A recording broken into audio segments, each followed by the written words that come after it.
लढेंगे जीतेंगे। तुम्ही इथं दाबा हेलिकॉप्टर जा रहे, पुष्पवृष्टी होते या सुवर्ण। दरम्यान जरांगे यांच्या आजच्या बीडमधल्या सभेमुळे बीडमधल्या शाळांना आज सुट्टी देण्यात आली। त्यावरून भुजबळ यांनी टीका केली। कोणत्याही सभेसाठी शाळांना सुट्ट्या जाहीर करण्याचं कारण काय असा सवाल भुजबळांनी विचारला। कोणत्याही सभा मेळावे याबद्दल कोणाला आक्षेप असण्याचं कारण नाही, पण त्यासाठी थेट शाळा बंद ठेवणं किंवा सुट्टी जाहीर करणं नक्कीच चुकीचं आहे। आता पुन्हा बीड जिल्ह्यात जरांगे यांच्या सभेसाठी बीड शहरातील सर्व माध्यमाच्या शाळा बंद ठेवण्याचे आदेश शिक्षणाधिकाऱ्यांकडून देण्यात आले। हे या राज्यात नेमकं काय सुरू आहे?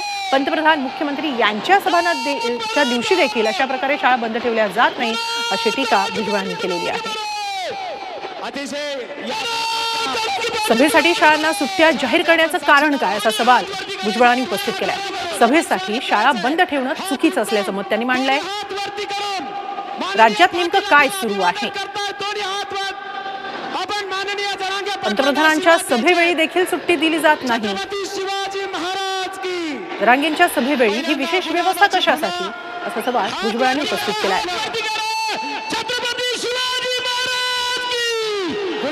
जरांगे आणि भुजबळ यांच्यातला वाद दिवसेंदिवस वाढत चाललेला या गेल्या काही सभांच्या माध्यमातून पाहायला मिळालेला आहे। प्रत्येक सभेतून जरांगे पाटील यांनी भुजबळांवर टीका केलेली आणि त्याच्यावर भुजबळांनी सुद्धा प्रत्येक वेळी प्रत्युत्तर दिलेलं आहे।